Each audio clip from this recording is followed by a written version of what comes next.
Mami, naghahanap ka ba ng bottle warmer na mabilis, safe at easy gamitin? So today, i-unbox natin tong Dr. Isla bottle warmer para makita natin kung worth it nga ba.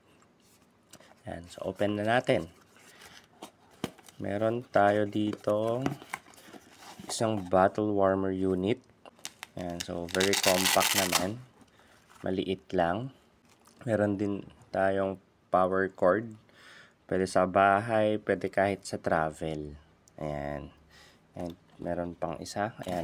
Meron din user manual para sa tamang settings natin. Ayan. So, tsaka instruction natin. Ayan. Anong first impression natin dito? Ayan. Napakasimple lang ng design pero mukhang high quality din naman. Ayan.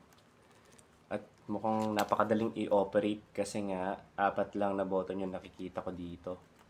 Ayan, so meron siyang plus, minus, power button, and hindi ko sure kung ano to.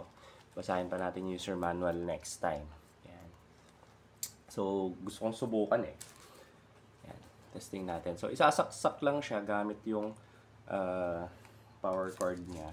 Tsaka yung charger na namin na nandito. Ayan. Tignan natin kung gagana kasi wala siyang sariling charger, power cord lang. Yan. So, nakita nyo naman umilaw.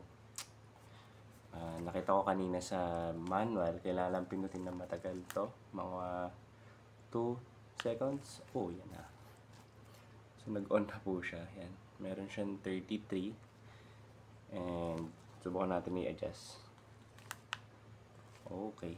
So, 36, 37. Tignan natin yung maximum na temperature na kaya niya. Yan. So, 50 degrees Celsius ang hanggang ang kaya niyang temperature. Okay? Oh, umiinit ka agad. Ang bilis. Napakabilis naman yan. Pero hindi siya okay, hindi siya nakakapaso. So, napakabilis niyang uminit. Nagulat ako. Okay. So, yun lang. Sobrang bilis. Wala pang 1 minute. Maramdaman mo kagad yung init. Ayan. Ayos to. So, tingnan naman natin yung pinaka-lowest temperature na pwede.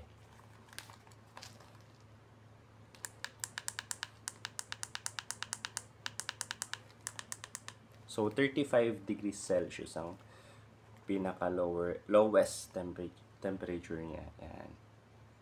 So, ano ba tong isa? Okay. Ayan. So, ayan na kagad. Umiinit na. Ayos to ah. Pwede din pala sa kamay, hindi lang sa bote. Yan. Kaso, for safety purposes, may nabasa kasi akong warning kanina bago natin i-operate to na dapat hindi nga siya ino-operate kapag walang load. Yan. So, ayan, mainit pa rin naman. So, yun lang. For recap lang yan, fast heating, sobrang bilis uminit kanina. So, nagulat pa nga ako. Hindi ko ina-expect na ganun pa rin siya kabilis uminit. Pero ayan, okay na siya ngayon. Then, even temperature kasi nga meron kang sineset dito. Tapos automatic na talaga siya. Kapag na-reach niya na yun na yung i-maintain niya. So, walang sobrang init talaga na milk ni baby. So, yun lang. Nakikita kong mga functions as of now. Tulad nga nasabi ko, balikan natin after 1 week.